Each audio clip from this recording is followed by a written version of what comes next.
¿Nunca te ha pasado que quieres hacer un regalo a alguien y te esmeras bien brutal en traerle ese regalo a esta persona y de repente cuando vienes a ver esa persona te tiene un regalo a ti mejor? Algo así fue lo que pasó en lo que quiero discutir con ustedes, y es que el rey David, él se dispone en hacerle un regalo a Dios. Él le dice al profeta Natán: yo tengo mi casa ahora hecha de cedro, estoy bien puesto aquí, pero mira dónde vive Dios, en esa tiendita. Lo interesante de todo es que Dios nunca le pidió casa a nadie, y lo dice el mismo texto, segunda de Samuel 7. Y Dios, entonces, en este juego de palabras con la palabra casa, le dice: tú no me vas a regalar una casa a mí, yo te voy a dar una casa a ti. Y ahí el significado de la palabra casa cambia a descendencia. Lo puedes buscar, 2 Samuel 7:11, cuando entonces Dios le dice: desde el día en que puse jueces sobre mi pueblo Israel, y a ti te daré descanso de todos tus enemigos. Asimismo Jehová te hace saber que Él te hará casa.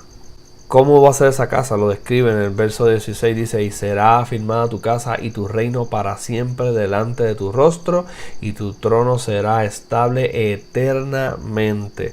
Ya hemos hablado anteriormente sobre cómo era este reinado eterno en el libro del profeta Isaías, cuando hablamos de Isaías 9, el príncipe de paz, que decía lo mismo en el verso 7. Un reino sin fin. Es lo mismo, porque esa es la expectativa del rey. Un reinado sin final. ¿Y de quién sería hijo este rey? De David, claramente. Entonces ahí obtenemos la expresión el hijo de David, desde esta promesa. Y quiero adelantar entonces el reloj unos cientos de años más adelante, en un momento donde Jesús está predicando, está en Jerusalén. Después de Jerusalén va a viajar a la ciudad de Jericó, y está teniendo unas conversaciones bien importantes sobre eso mismo, sobre el reino, sobre su reino, con sus discípulos.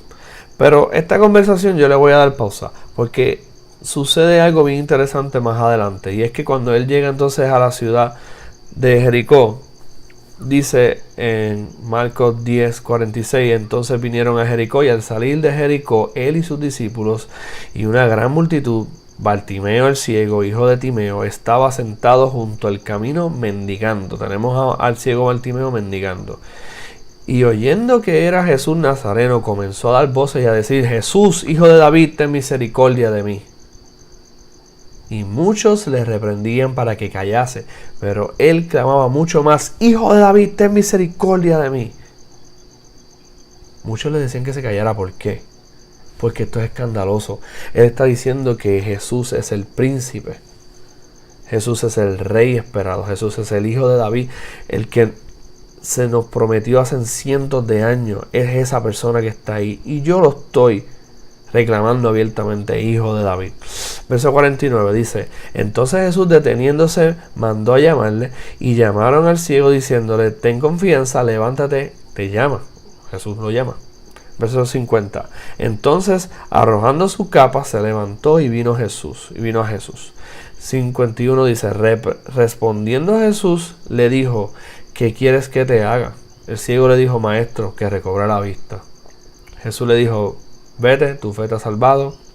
Y enseguida recobró la vista y seguía a Jesús en el camino. Esto sucedió a una persona que tenía fe. ¿Qué fe? De que este era el hijo de David.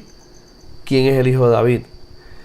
El Mesías prometido, el ungido prometido, el rey que se había prometido en antaño. Estaba allí, él lo sabía. Recibió la sanidad. ¿Por qué fe? ¿Fe puesta en dónde? En el Mesías, quien estaba ahí. Pero yo mencioné una conversación que se dio antes. Esta conversación tenía que ver entonces con el reinado de este rey, y tiene que ver con sus discípulos. Lo voy a leer en ese mismo libro, en ese mismo capítulo, en los versículos 35 al 45, dice: entonces Jacobo y Juan, hijos de Zebedeo, se le acercaron diciendo: Maestro, queríamos que nos hagas lo que pidiéramos. Él les dijo: ¿qué quieres que os haga? Ellos le dijeron: concédenos en tu gloria, nos sentemos uno a tu derecha y otro a tu izquierda. Imagínense el trono y dos personas sentadas a diestra y siniestra. ¿Qué significa eso? ¿Verdad? Significa poder, significa una posición importante, ¿verdad? No sé, burocrática o de privilegios, ¿verdad? Esa es la expectativa. Entonces Jesús les dijo: no sabéis lo que pedís. ¿Podéis beber del vaso que yo bebo o ser bautizados con el bautismo que yo os bautizado? Ellos dijeron: podemos. Jesús les dijo: a la verdad, del vaso que yo bebo beberéis, y con el bautismo con que yo soy bautizado seréis bautizados. Pero el sentaros a mi derecha y a mi izquierda no es mío darlo, sino a aquellos para quienes está preparado. Cuando lo oyeron los 10, comenzaron a enojarse contra Jacobo y contra Juan. Muchos dicen que posiblemente por envidia, ¿verdad? Y en el 42 dice: mas Jesús llamándole les dijo: ¿sabéis que los que son tenidos por gobernantes de las naciones se enseñorean de ellas y sus gobernantes ejercen sobre ellas potestad? Y aquí Jesús está haciendo un contraste, está haciendo un despegue de... Ustedes saben cómo funcionan los reinos del mundo, ¿verdad? Que hay un gobernante que se enseñorea de las personas, que gobierna sobre ellas. Dice el 43: pero no será así entre vosotros. Vamos a ver entonces la diferencia. Sino que el que quiera hacerse grande entre vosotros será vuestro servidor. Y el que de vosotros quiera ser el primero será siervo de todos, porque el Hijo del Hombre no vino para ser servido, sino para servir y para dar su vida en rescate por muchos. Y este es el rey. ¿Y cómo es ese reino de este rey? Es un reinado al revés. Su rey absoluto es un rey que se sacrificó, se dio un rescate por muchos. Además de eso, sus súbditos, si quieren ser los más grandes de ese reino, tienen que ser los siervos más grandes. Tienen que servir, no ser servidos.